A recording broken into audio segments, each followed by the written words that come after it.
सोचिए, अगर कोई कंपनी आपके बनाए कैरेक्टर जैसे बैटमैन या बग्स बनी को चुपचाप कॉपी करके एआई से नई तस्वीरें या कहानियां बनाने लगे, तो आपको कैसा लगेगा? अब यही हुआ है, और इस बार झगड़ा छोटा मोटा नहीं, बल्कि वार्नर ब्रोस बनाम एआई कंपनी मिडजर्नी का है। वार्नर ब्रोस डिस्कवरी ने मशहूर एआई टेक्नोलॉजी कंपनी मिडजर्नी पर बड़ा मुकदमा ठोका है। वार्नर ब्रोस का आरोप है कि मिडजर्नी ने सुपरमैन, स्कूबी डू, बग्स बन्नी, बैटमैन, वंडर वुमन और कई अन्य कैरेक्टर्स की इमेजेस और स्केच एआई टूल के जरिए जनरेट करवाईं, वो भी बिना किसी परमिशन और सही लाइसेंस के।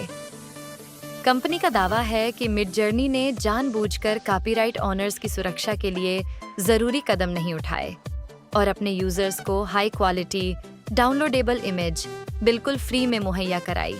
वार्नर ब्रदर्स के मुताबिक मिडजर्नी ने पहले खुद अपने सब्सक्राइबर्स को कुछ कॉपीराइटेड इमेज का इस्तेमाल रोक दिया था, लेकिन हाल ही में फिर से ऐसा करना शुरू कर दिया। वार्नर ब्रदर्स ने इसे पूरी तरह प्रॉफिट ड्रिवन और प्लान्ड एक्ट बताया है। उनकी मांग है मिडजर्नी को इन्फ्रिंजमेंट से रोका जाए, प्रॉफिट जब्त किया जाए और नुकसान की भरपाई की जाए। ये पहला मौका नहीं है जब मिडजर्नी के खिलाफ ऐसा कोई केस हुआ है। इससे पहले डिज्नी और यूनिवर्सल जैसी बड़ी कंपनियों ने भी इसी कंपनी पर अपने फेमस कैरेक्टर्स जैसे Bart Simpson, Shrek, Ariel, Darth Vader के इस्तेमाल को लेकर केस दर्ज किया था।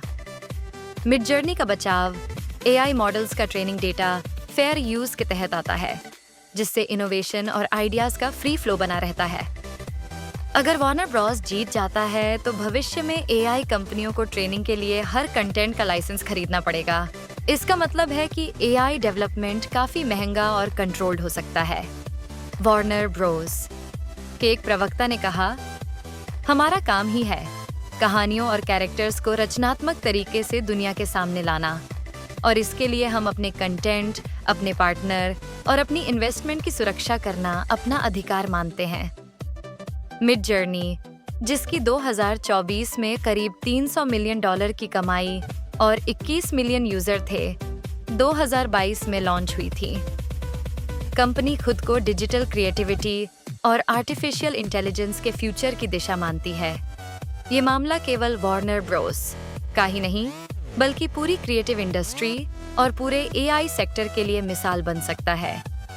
सवाल ये है, क्या आने वाले समय में एआई टूल्स क्रिएटिविटी का विस्तार करेंगे या ओरिजिनल आर्टिस्ट्स और क्रिएटर्स के लिए खतरा साबित होंगे?